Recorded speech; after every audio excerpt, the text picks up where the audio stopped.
Hello, so I'm joined by Kyle Roc, the mastermind behind the No Foundations Mimic deck. Tell me, how did the deck come to be? I literally sat and I read the character. I thought, okay, so you can commit one asset, and I was thinking, is there a way you can do it so that you can have no foundations in the deck and still be able to play it? And I didn't get any responses from any of my friends, so I thought, I'm going to do it anyway, and it actually kind of worked. Yeah, got all the way up to top 8. What from the event, what was your most difficult matchup? It would have to have been that Genkai. It was just everything I did gave damage, and everything she did minus the damage off. So it was just like pretty much like a passing the baton almost kind of thing. Like I'll pump it up, knock it back down, pump it up, knock it down, and then eventually I just wasn't able to pump it up enough. Yeah, and how did you feel when you found out you got to top 8 with this deck that you'd completely created and that nobody expected? Just disbelief. I didn't think I made it. I kept checking over and over again and said I was 7th, and I thought, right, I'll look again just in case. I'll keep refreshing over and over again. I thought, it did it. Sometimes it can just work. And then when you got your top 8 pairing and it was against your good friend Declan, who knew your deck inside and out, how were you feeling there? Oh, it was rough because in testing I never beat him, but I did a lot better this time round because usually I take maybe one game off of him and sometimes it's 2-0, but no, it was very back and forth, and he played really well, and I felt like it was like a genuine win.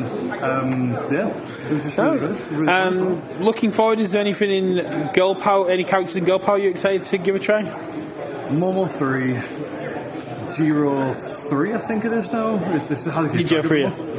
And I think there's some other ones as well, like Pony. Obviously, the Mushroom Girl. I think everyone wants to try that out as well.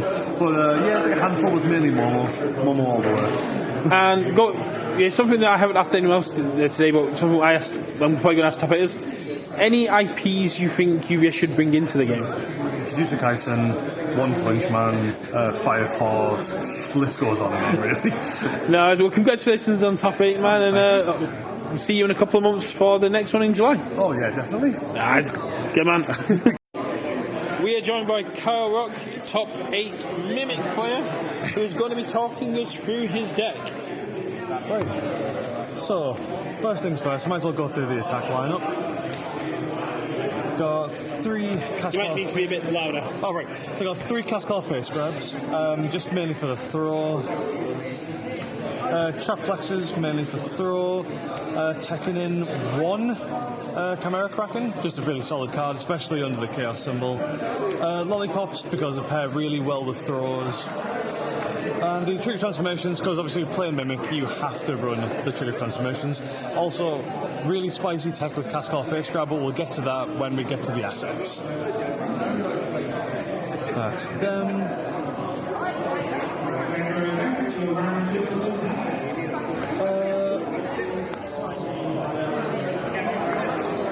Next up, the actions. Full Wind Restore, obviously running lots of throws, so you just guarantee an additional 4 damage on top. Manifest, get to kick out the attacks or anything that you don't want in, get the momentum so you can use that for the trigger transformation. Really good combination.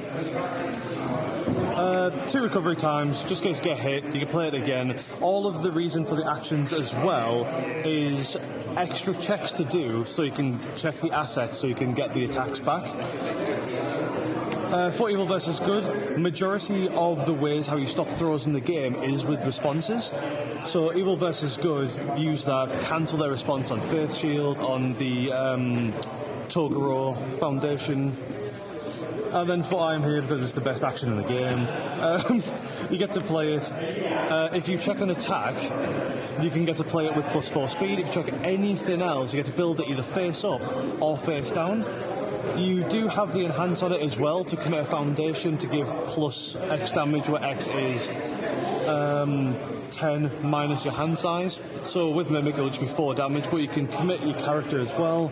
So if you've pressed all your buttons with Mimic, commit Mimic, and then you get to the +4 damage. So that's all the actions. With all the actions you are running, why no Twisty Azure Inferno? I find that with the deck, increasing my checks does help, but with throws, it doesn't really matter that much about your opponent's checks turning like bad. And also, if I improve my checks, it means that if I played this, let's say this was in the card pool, play this on a 5. If I checked, let's say I checked a 4. That would then become a 5. This would then pass, which means I wouldn't be able to commit an asset in order to pass the check, which means I wouldn't be able to respond with Mimic for the extra damage. That makes sense. That goes back in there. And on to the bread and butter. Trigger, you have to. You just have to. Knots Flask, obviously a massive damage pump on your turn and a massive damage decrease during their turn. Fancy. Yeah, just keep going on. So you get to, during your turn, remove, discard 2 momentum, get rid of any of their cards that you get to see, so you also get to see their block zones, and then you get all enhance abilities printed on the removed card. But it's mainly in the deck, so you just get rid of the blocks or the nasty things that can stop you, and then run over them. For Hero Rankings, honestly, not a very good card in the deck, but you can still commit it whenever you feel like it. But you have to reveal your hand to your opponent. But you still get the Mimic response, so you can -1 damage or +2 damage. And then it's got the nice little caveat of, while it's in your stage, so ready or committed, when you cycle, if you cycle out your attacks, you get to shuffle them back in. And with such a low attack count, that makes sense. Yeah. Gold Tips Imperial. Once again, it's not the best of cards in this deck, because as a response of at the end of the turn, if you didn't deal damage but played an attack, you get the momentum, but you're running throws. But when you block with it, you get to build a committed, and also it's another 1-diff foundation. And then Ballerina, definitely mandatory in this kind of a deck, because you get to have +2 to your check when you do the check, and then also you get an extra momentum if you've dealt damage, which with a throw you're probably going to deal damage.